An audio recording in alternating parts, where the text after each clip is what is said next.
Hello, আসসালামু আলাইকুম। আলবনাস family blog থেকে লাবণী বলছিলাম। প্রতিদিনই রান্না নিয়ে চলে আসলাম আজকেও নতুন করে। তো যাই হোক, আপনারা সবাই জানেন যে আমার এটা ডেইলি ব্লগ মানে হচ্ছে আমার রান্নাবান্নার টুকিটাকি যা যা ছিল আমি সেগুলোই দেখাই।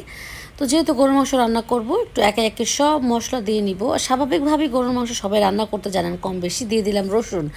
আমি কিন্তু বাটা রসুনও দিলাম, কাঁচা একদম সরি কাটা রসুনও দিলাম, আস্ত রসুন আর কি যেটাকে বলে। আর আস্ত রসুন মানেই হচ্ছে অনেকেই মনে করেন যে চুই ঝালের গোস্ত কিনা, আসলে চুই ঝালটা না মানে কিনতেই খেতেই ভালো লাগে, কিন্তু নিজে নিজে বানিয়ে খাওয়াটা আমার কাছে খুব একটা ওই রকম লাগে না। তারপরে চেষ্টা করি যে আমি সব সময়ের জন্য একটু গোটা রসুন দিতে, কারণ আমাদের বাসার সবাই মোটামুটি এটা খুব পছন্দ করে, এই মাংসটা পছন্দ করে আস্ত রসুন দিয়ে খাওয়া। বিশেষ করে আমার বড় ছেলেটা, ওর খুবই প্রিয়। আর যদি মটকা হাঁড়িতে রান্না করি তখন তো একেবারে একসঙ্গে দিয়েই আসলে রান্না করতে হয়, সবাই জানেন উপর উপর একটু দিতে হয়।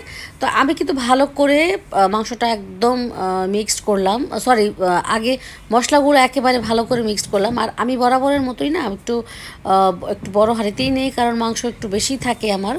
আর যেহেতু আমাদের বাসায় একটু ঝোল বা একটু আলু দিতে হয় বাচ্চাদের জন্য, এজন্য আমাকে একটু বড় পাতিলই নিতে হয়। বড় পাতিল বলতে হচ্ছে 3-4 কেজি আটবে এইরকম টাইপের পাতিল নিতে হয়। আর যদি 2 কেজি হয় সেটা অন্য হাঁড়ি থাকে।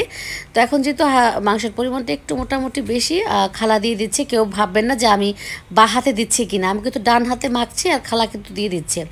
তো যাই হোক, রান্নার সময় যেহেতু সে হেল্পিং হ্যান্ড, আমাকে সবটাই হেল্প করে, আসলে সেই রান্না করে। কিন্তু কিছু আইটেম আছে যেটা আমি বাসায় থাকলে আমি করে ফেলি।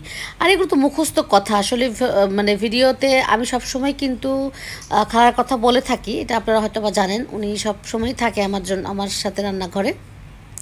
রান্না কিন্তু প্রায় একদম কষানোর পরে কিন্তু যেরকম এই রূপে আসছে এবং একটু কমে গেছে কিন্তু, হ্যাঁ। তারপর হচ্ছে আস্তে আস্তে করে আলু দিয়ে দিব, মাংসটা সিদ্ধ হলে। আসলে 2 ঘন্টা তো দেখানো সম্ভব হয় না। এই তো এখন আমি আলু দিয়ে ভালো করে মাংসটা এখন কষাবো। কষানোর পরে আমি একটু ঝোল দিয়ে দিব। আর ঝোলটা দিয়ে কি আমাদের বাসায় একটু রুটিটাও পছন্দ করে, রুটি দিয়ে খেতে হয়। যে আমি এখন গরম পানি দিচ্ছি। আপনারা জানেন যে আমি সবসময় তরকারিতে আমি চেষ্টা করি একটু গরম পানি দিতে। আর এদিকে আমি আমার কি বলে চাল কুমড়ার পুরটা বানিয়ে নিব। চাল কুমড়াটা হচ্ছে মোটামুটি আমাদের বাসায় মাসে 4বার 5বার বা 6বারও চাল কুমড়ার এই আইটেমটা খাওয়া হয়। অনেকেই মনে করতে পারেন এটাই কি আপনাদের এত পছন্দ, আসলে কিছু করার নাই। লাউ চাল কুমড়া এগুলো করতেই হয়। যে সেই পুরগুলো আমি ঢুকে নিয়েছি। কী পুর সেটা হয়তো বা দেখা যায় কোনো না কোনো ভিডিওতে আপনারা দেখেছেন। পুরোটা তো আসলে দেখানো সম্ভব হয় না।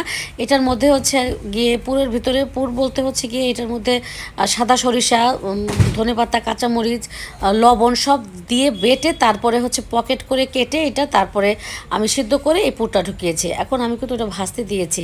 আসলে এক একজনের রান্নার সিস্টেম এক এক রকম, যে যার মতো করে রান্না করতে জানেন। আমার বাড়ি যদিও মানে আমাদের জেলা একটা হলেও কি হবে, কিন্তু বিয়ের পরে না মেয়েরা আসলে শ্বশুরবাড়ির সব টাইপেরই আইটেমই রান্না করতে পছন্দ করে। তখন আর বাবার বাড়ির আইটেমটা তেমন একটা হয় না, তারপরেও আমি চেষ্টা করি। আর এই তো আমি যে ভেজে রেখেছিলাম, ভেজে রাখা যেই চাল কুমড়োটা সেটা এখন আমি কিন্তু ভালো করে কষিয়ে রান্না করছি। আমি কিন্তু এটা না কষালেও পারতাম, কিন্তু আমি প্রায় রান্না যখন করি তখন কিন্তু কষিয়ে রাখি না, শুধু একটু ভেজে আমরা রেখে দিই। গরম ভাত দিয়ে খেতে ভালো লাগে। আর এভাবে একটু খেয়ে দেখবেন, অদ্ভুত কিন্তু মজা লাগে। আসলে যারাই আমার বাসায় নতুন খেয়েছে তারাই এটার খুব প্রশংসা করেছে। আজকে এই পর্যন্ত, সবাই ভালো থাকবেন।